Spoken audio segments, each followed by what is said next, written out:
Data enthusiasts, in this video we are going to discuss some of the frequently asked Python interview questions for machine learning and data science. We are going to discuss two important libraries here, NumPy and Pandas, and this is a hands-on interview session. We are going to work through the examples here, right? So first of all, we need to import these two libraries, NumPy and Pandas, okay? Next, we have a set of arrays given for us. The array 1 has two elements comprising of the dimensionality 2, right? And we are creating this array using NumPy arange. This will create the values 0 and 1. We are also having another array where we have values from 6 to 10, and the shape of this array is 2, 2. We are not providing the rightmost dimension here because it is implicit. The third array is created using numpy.array function, and it has 2 cross 2 dimensionality wherein the values are 0, 1 and 1, 0. Okay, you see the three arrays here. Now let us come to our very first question. So given these three arrays, can you add ARR1, this array, and the second array ARR2? If you are able to add it, what is the underlying technique that is being used? So let us go and see if we are able to add it first. So we can clearly see that we are able to add ARR1 and ARR2. The results are 6, 8, 8 and 10. So what happened here is, or what is the technique that is applied here? The technique used is the NumPy broadcasting technique. The broadcasting describes how NumPy treats arrays with different shapes during arithmetic operations. So this goes as NumPy will check for the rightmost dimensionality and see a match. If the rightmost dimension of the array matches or are compatible, then the arrays are being added in a duplicated fashion. So for example, here the first array, which was in smaller dimension, was copied across the axis in where it was not matching, right? There are certain rules as to how broadcasting takes place, and it is provided in the link here. I'll attach this link in the description as well.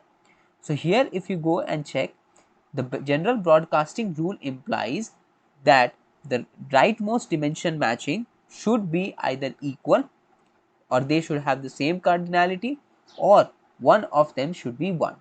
Only then the arrays are compatible for a element wise operation. Okay, check this one and you will find it very interesting. Here are some more examples provided here, and this is one of the examples. This is also very frequently asked to check how well are you adept at the NumPy library of Python. Okay.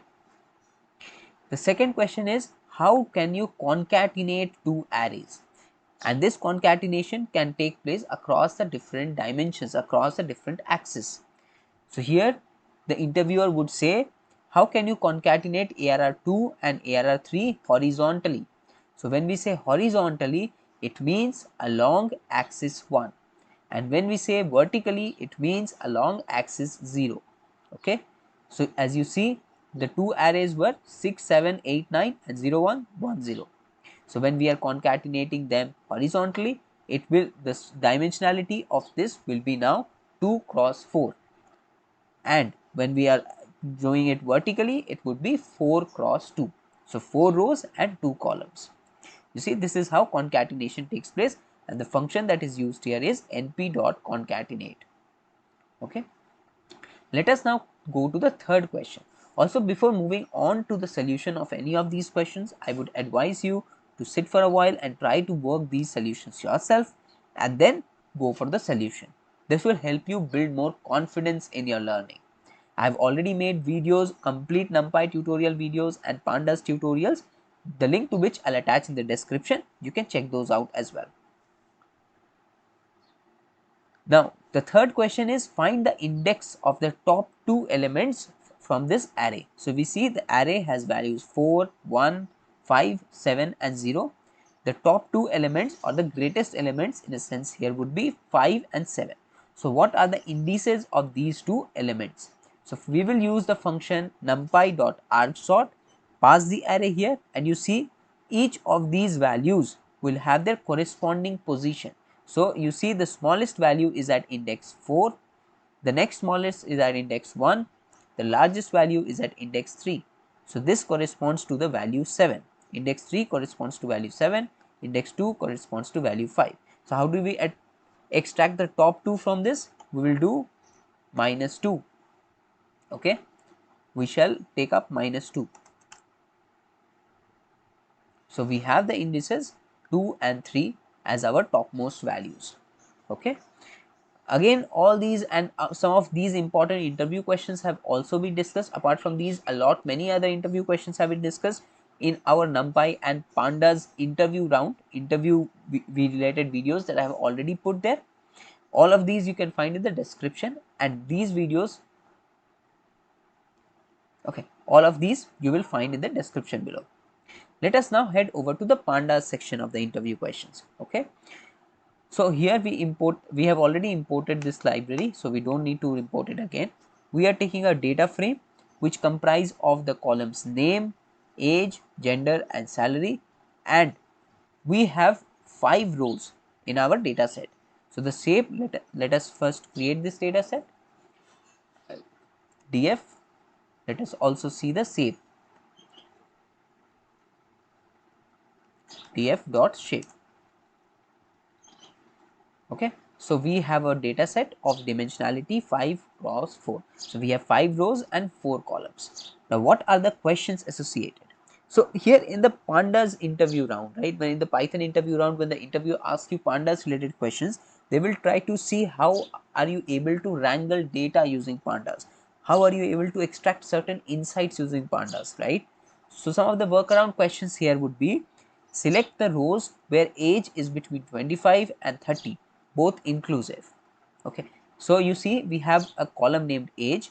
What we want to filter is, we want to filter for those rows where the age lies between 25 and 30, and we are having both 25 and 30 as inclusive. So what is the function that we are going to use here? We are going to use dataframe.lock, df.lock, and then apply the filter as age greater than equal to 25 and age less than equal to 30. You see the ampersand sign here that we use in df.lock is a single ampersand and not what we use in the generic Python sense, which is AND, right? We are not using the AND operator here. Okay, so we have filtered the 2 rows where John is having age 25 and Emma is having age 28, right? And the corresponding other fields are also there.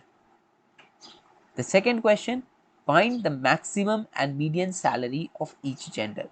Now you see, understand this question clearly, right? You have to find the maximum and median salary of each gender. So when it says for each gender, it means you have to group by based on this particular attribute. So we have to group by based on gender.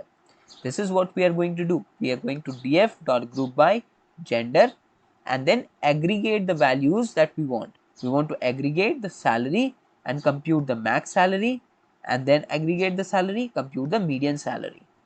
And these are the corresponding column names which will have our desired results. Okay, let us execute and see the results here.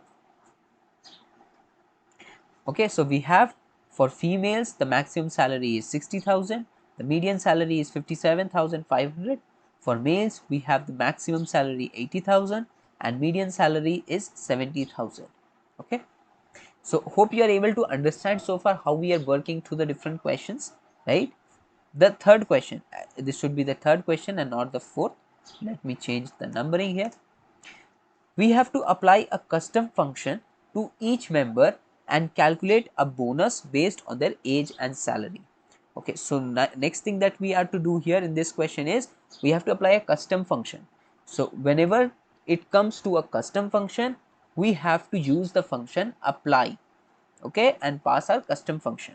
Now this custom function needs to accept the age and salary of an individual, and there is a certain rule provided here. The bonus should be 10% of the salary for individuals below the age of 30 and 15% for individuals above or equal to age 30. So how are we going to work this solution?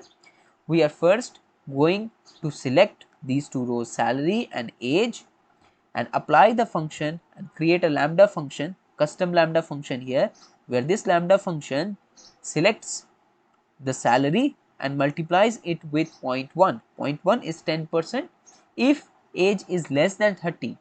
Otherwise, multiply it with 0.15, which is 15% if the age is greater than or equal to 30.